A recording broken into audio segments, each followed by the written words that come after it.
So there was a line for everything. And so we get in this line, and so we're going along, and we're gassing and talking everything.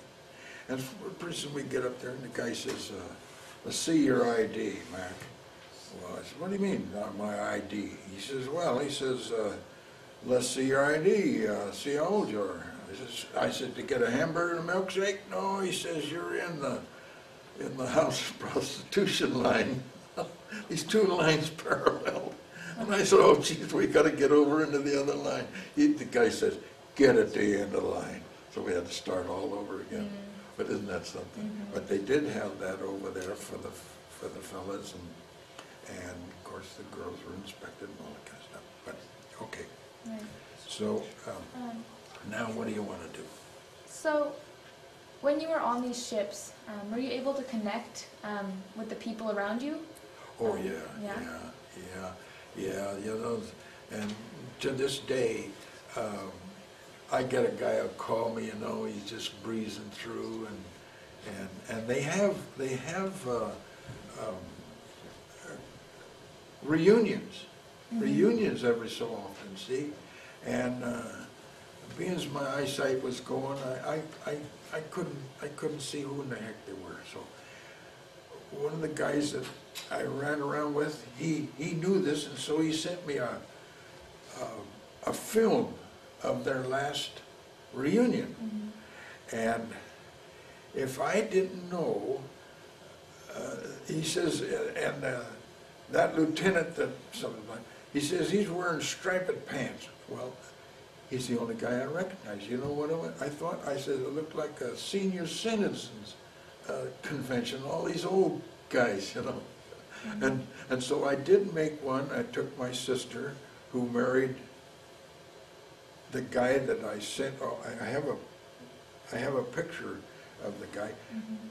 He was the ETM, electronics technician, made first class. And I had my sister and her girlfriend were coming over to the islands, and I had to get somebody to take my sister out, and I took the girlfriend on. She was from Texas and all this kind of stuff.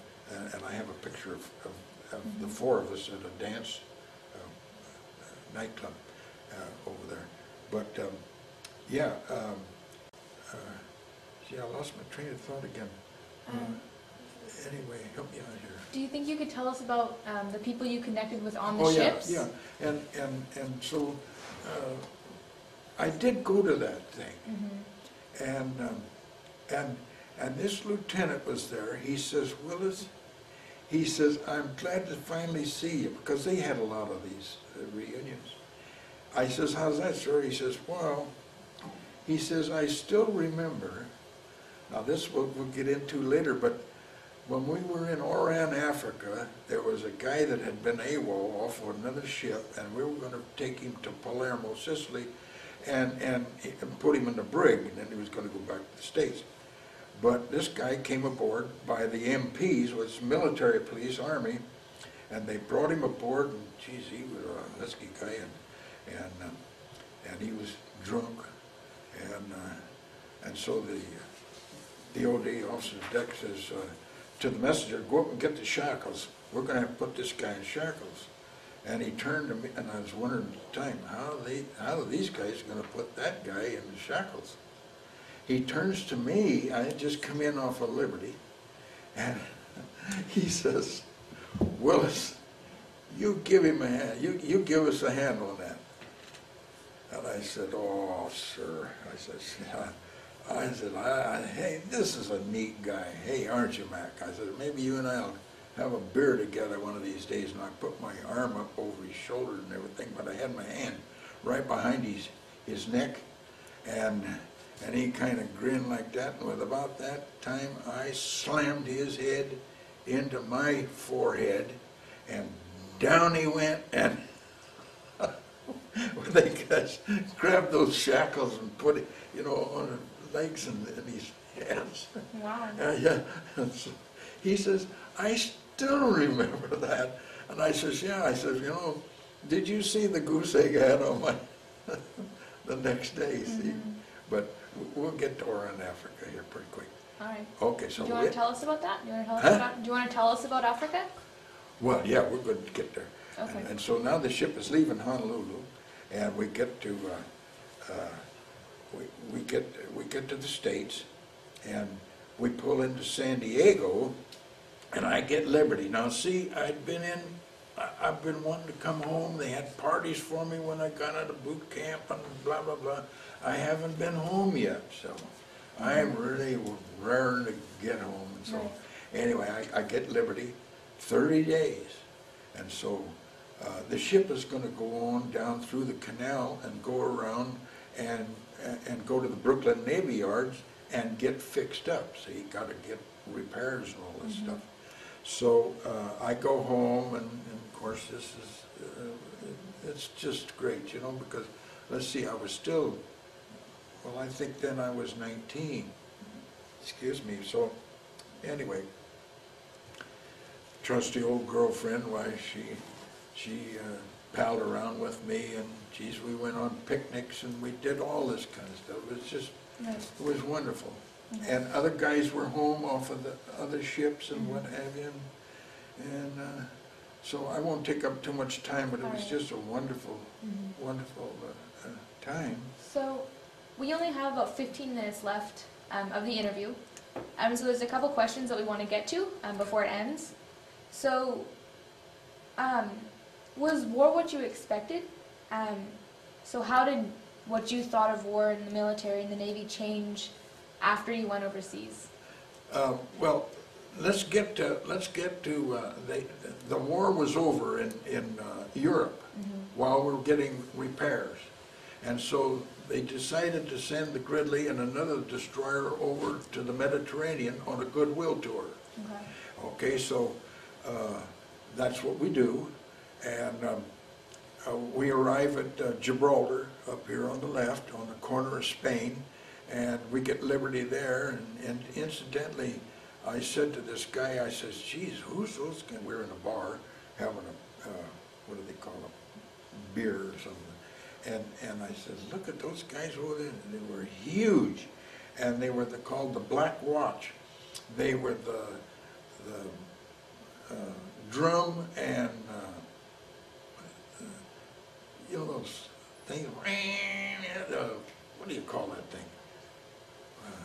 Well, anyway, that's what they were, the Queen's Guard, see? Okay, so now we go on in, and we just as we get in there about, maybe 5-6 miles, why, here's a floating mine with the old horn sticking out and everything. Well, we tried to sink it, and we couldn't, so anyway, we called back, and they sent somebody out there. But now we're going to we pull into Oran, Africa. That's North Africa. Now, over here, Gibraltar's up here, down here a little ways, like down, like from here to San Francisco, is Casablanca.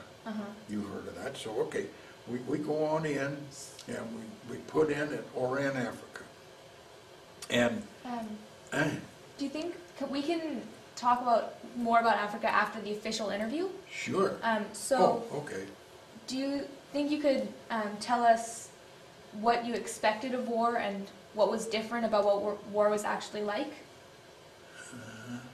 Gee, that's a goofy one there. Well, I made a lot of friends. I got the heck scared out of me. I knew one thing, I didn't ever want my country to get into another one, and Jesus, how many have we been since then? 3 or 4 or 5, and a lot of them, I think we could have kept our nose out of it, but you know, we got to be and everybody hates us anyway, but everybody wants to come over, and it's kind of bewildering. But I don't have any. I'd do it all over again, even though I have bad memories, you know. But I would do it all over again, and I would have stayed in if my eyes had. When they mustered me out in Shoemaker there in down by the Bay Area, when I went in, my eyes were corrected to 20/20. when I came out, the doctor says, son, you ought to stay in and let's find out what this problem is. I was down to 2080, and now it's over 400. They say 400 plus. So even though my ears from those guns, I don't have any, and I'll tell you, when you do get mustered out, you're used to 24 hours a day and being regimented, told what to do. Every time you do anything, it's either good or bad. And so now when you get out, you're kind of, the first thing you want to do is start drinking, see? And that's the worst thing you can do. And I didn't do much of that. And I'll tell you one thing that relieved whatever you felt was these towns like Sacramento and Woodland and Petaluma and San Francisco formed these football teams, semi-pro football teams. So I started playing football and knocking people around, and I got a lot of something out of my system, see? And so then I started working steady with my dad, and then you got the 52-20, that's 52 weeks of $20 a week, see? So that you could go to college or something, whatever, But that's, I just don't know anything else to give you. No, that's great. So, in the end, how did serving in World War II change you? Well, I'll tell you, it sure as heck makes you appreciate what you got, and don't be sorry for yourself, because let me tell you, there's people one heck of a lot worse off than you are, regardless how you are. And I appreciate my wife and children and everything that I've accomplished. And consequently, I've tried to help a lot of people, and I have done so. I don't go into that, but I have helped a lot of people. They call me up every so often. How good is that? Did I do good? You did excellent.